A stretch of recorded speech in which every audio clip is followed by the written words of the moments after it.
So, no hiding in the glove compartment, not in the trunk, not in plain sight, not in the coffee holder. You don't have your weed anywhere near there. Right. And the next thing to remember that's in the top three, make sure you can eat it, make sure it's not in plain sight. And keep marijuana odors off your car.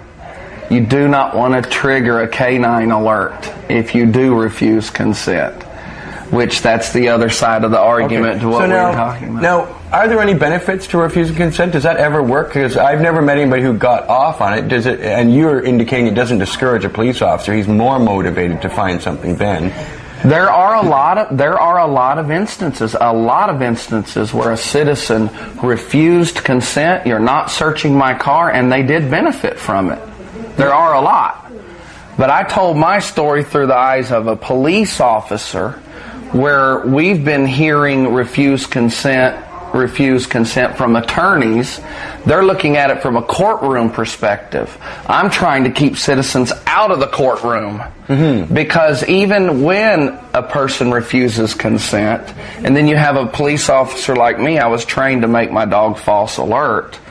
When we search your car anyway, you're not going to beat it in court. There are very few cases in court it's thrown out because somebody refused consent. So each individual can choose what they want to do, and there are benefits and harms to both.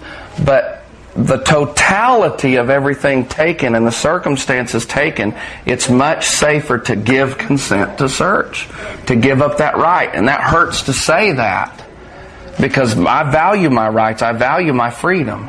I value it enough to give permission to search in hopes they'll leave me alone and I don't go to jail that day. Well, let's get to that now. At what point did, like, you were a top cop, even your former bosses to this day in disappointment say that you were one of the best cops ever. I don't know how they necessarily measure that. Maybe you can tell us how you got to be considered one of the best cops. You trained hundreds of officers and trained drug dogs. You've arrested, would you say, hundreds of marijuana users? Oh, yes, hundreds, over 800 myself. And this would be the 1990 to 1995 period? Yes, in the early 90s. Yeah. And so, well, what was your motivation when you were doing that? You were a young guy then, probably in your early 20s. Right. My motivation then was fame. The motivation was adrenaline. The motivation was the excitement. Everything that came with working narcotics. I first became a police officer because I saw how easy it was. I was going to college, and then they told me in 10 weeks you can be a cop. So I went, and I've always enjoyed exciting things. Well, to work your way to a narcotics officer at the level I was at, that was looked upon as the ultimate job a police officer could have because of all the G4 undercover type things that go with it, the notoriety. So that was my motivation. And my motivation to excel in that field was I wanted that type of honor and respect among my peers, everybody around me. Did you think the people you were busting for drugs were bad people? I did. I believed they were bad. I grew up in a culture in a high school. Texas? In Texas, yes. And there were the beer drinkers and the pot smokers. And we were taught that the pot smokers were evil people, and if we found out you were smoking pot, we'd beat you up. Whoa. Yeah. So I went to college and smoked pot a little bit, and I thought, that certainly didn't seem bad. Because even when you're a police officer, you like the smell of pot. I loved it. I've always loved the smell of pot. In fact, all the police know one thing I did. I always kept a pot plant in my office. I enjoyed the plant itself. But that's an interesting little aspect to one's character, working to destroy it, but admiring it intrinsically for the same reason. I know. So then the government reinforced my old teaching that these people were evil. I remember a DEA agent in a class I was in where I got certified to fly over and spot marijuana fields. He was an older guy, and he put his glasses on. He was so arrogant, but we were looking up to him. Woo, big DEA guy, you know.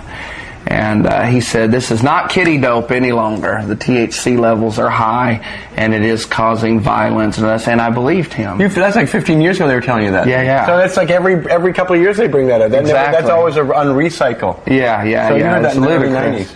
So I've arrested every kind of person you could imagine. And I noticed the pot smokers and the pot smugglers and the pot dealers were all like, sorry, you know, and handcuff them, but arrest one drunk, somebody not even considered a drug dealer, and they'll fight, puke, cry, talk about their mom, then they're your friend, then they hate you. It's, you know, they're poison.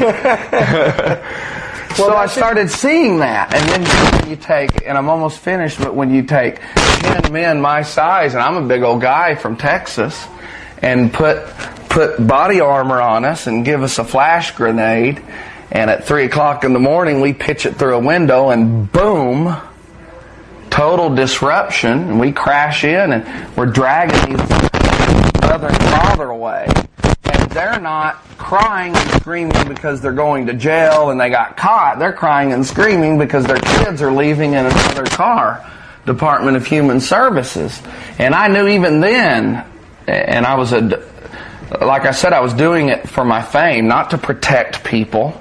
And for the adrenaline rush. Yeah, the adrenaline rush, that's a crazy We're going to talk rush. about that too, but yeah, I'm almost finished. So when I saw those families being separated, I'm thinking, they would still be asleep, they would go to work tomorrow, they would still be smoking their pot, their kids would still be straight A students. I found the kids' report cards in the search, straight A students. They had a balanced checkbook. The mother was a hairdresser, and the father worked in the oil field. A good family. And we were doing that over and over and over again. Then I thought, you know, if we should have just left the bag of pot here. Because what we're doing is causing more harm than the pot ever did. Hey, we're going to be right back with Barry Cooper, former Texas lawman and author and director of Never Get Busted Again DVDs, which we love here at Pot TV Cannabis Culture. And we'll see you for part 2 in just a second.